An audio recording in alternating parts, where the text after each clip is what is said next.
Welcome back. And as we have been reporting, the biggest city in the most densely populated state in the Union, Newark, New Jersey, 8 miles from where we sit here in our studio, is in the midst of a crisis over lead in the drinking water. This involves an estimated 15,000 households. It has exposed, once again, the intersection of race, class, poverty, health, and infrastructure. In plain English, well-off cities and towns would never put up with this. But in Newark, where they have known for years that there's been lead in the water, it's a different story. A filter giveaway program for home faucets, that was botched. Tonight, there's still no plan to get bottled water to thousands of homes other than telling people to come and get it. And now a federal judge is deciding if people in an eastern section of the city are eligible for bottled water as well, because their lead levels tested lower. If it sounds like Flint, Michigan, there's a reason why this situation has a lot in common with Flint, Michigan, starting with benign neglect and continuing tonight with paralysis. Which brings us to our next guest here in the studio. We are pleased to welcome a Michigander, a movie maker, a muckraker in the finest tradition. Michael Moore is with us tonight. Thank you for coming in. Thank you. At the very top, an obvious difference between this and the Michigan situation is a sea of blue. Governor, mayor, both senators. Hey, one senator has a Newark address and is the former mayor. Why do you think this story hasn't received more coverage? Which is so strange considering, as you said, it's just across the river. 8 miles. From the media capital of this country. People in Newark, I would guess tonight, are very afraid, and they should be. If Flint, Michigan is any example of what could happen here in Newark, it's not just, as you said, it's not just the main pipelines that are going down the streets, under the streets. It's every line into every home. And once that gets contaminated, then that carries into the internal plumbing of everybody's home. And from the internal plumbing into every washing machine, dishwasher, a bathtub.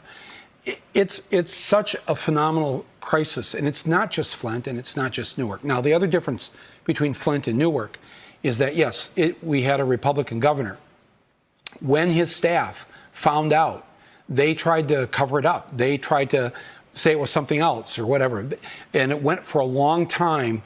And, the new attorney general is still saying that they're going to investigate this and there's going to be charges, hopefully. We all hope there will be, because they knew that people were being poisoned. How long have they known? I watched your show last night. How long have they known in Newark? They've known for a while. They've known for a while. There's a problem. And my guess is any other mayor of a mid to large size city right now, if they're watching this, they know they've got the problem too, especially if they live in the eastern half of the older part of the country, where these pipelines were laid down in the late 19th, early 20th century. This is a huge problem. And I don't think they know what to do because they're not going to have the money to do it. They haven't fixed Flint yet. Tomorrow will be, at the end of this show, actually, it'll be day 1,940 of people having contaminated, poisoned water in Flint. Those lines are not fixed yet. They either don't want to spend the money, they can't spend the money. There is a Democratic governor now and lieutenant governor and attorney general, so there's a lot of hope that will get fixed. But that hasn't happened yet. And for the people in Newark, if they think this is going to get fixed tomorrow, it's not. And let me tell you about those cases of water. I hate to just put because so many people were so good to Flint. The people like Jay-Z and others, just millions of cases of water were sent to Flint. But the average American uses 50 to 80 gallons of water a day. Yeah. Okay, that's cooking, cleaning, drinking, bath. Try bathing with a 16-ounce bottle of water. No, it can't happen. It can't, and in fact, you will need so many cases. I can't do the math for you right now, but there's 16 ounces in those bottles. Yeah. Just to get 50 gallons for one day, 50 gallons per person. So you've got 4 people in the house.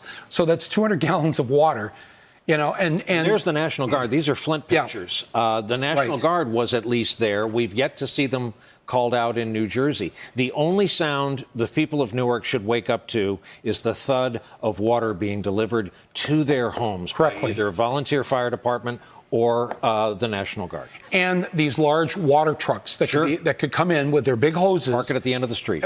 Exactly. And so that people could fill up there. But imagine now, if you live in Newark, if you're watching us right now, imagine doing this for the next 5 years. And it's going to be over 90 degrees again this weekend. No, I'm telling you right now, if you are waiting for the state of New Jersey, for the city of Newark, for the National Guard, for anybody to come and save you, let me remind you that you live in Newark. You live in Newark. And in this country, as we saw with Flint, as you've seen in other cities that are poor, cities that are black, Hispanic, they're not at the top of the list as to who's going to get help. And you're not going to get help in Newark unless you demand it, unless you fight for it, unless you rise up nonviolently to say we cannot and will not live like this. People in Flint, who live in Flint, still, they don't bathe. They can bathe once a week. They take the kids down to a relative in Detroit or Ann Arbor, Lansing. They drive for the once-a-week shower because it's still not fixed in Flint. In the country that won World War II, as we tried to point out last night. This is, exactly. I mean, this is going to take a massive effort, and it's not just Flint, and it's not just Newark, and there's no real commitment to this, to making this happen. Now, again, if this was a wealthy city, if this was a white city, you could, as you laid out, you can imagine what the response would be tomorrow.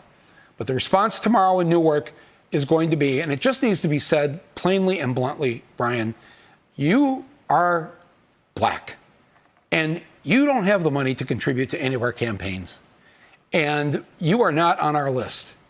And we'll show up, watch this happen. Politicians, celebrities, people will show up to hand out the water, make it look like something's happening, and nothing happens. And I hate to be the bearer of bad news, but I watched your show last night when you reported on this, and I saw your personal reaction. This is where you're from. You said it plainly. If this was Bedminster, if this was another... Summit, Rumson, all these beautiful towns. Yes. If this were your Grosse Pointe, your Bloomfield Hills, your Ann Arbor, you're right. But that's not where it's happening. And no one's coming to the rescue. And I hate to be the one on a Friday night, the end of the week here. I understand. But to say this, but unless the people realize this, the one thing the people of Newark have is there's more of you and the people who support you in all the other New Jersey cities than there are of them, the them who are not going to come and help you. You have got to politically rise up immediately, or you will be the Flint of New Jersey, and you do not want that. Hey there, I'm Chris Hayes from MSNBC. Thanks for watching MSNBC on YouTube. If you want to keep up to date with the videos we're putting out, you can click subscribe just below me, or click over on this list to see lots of other great videos.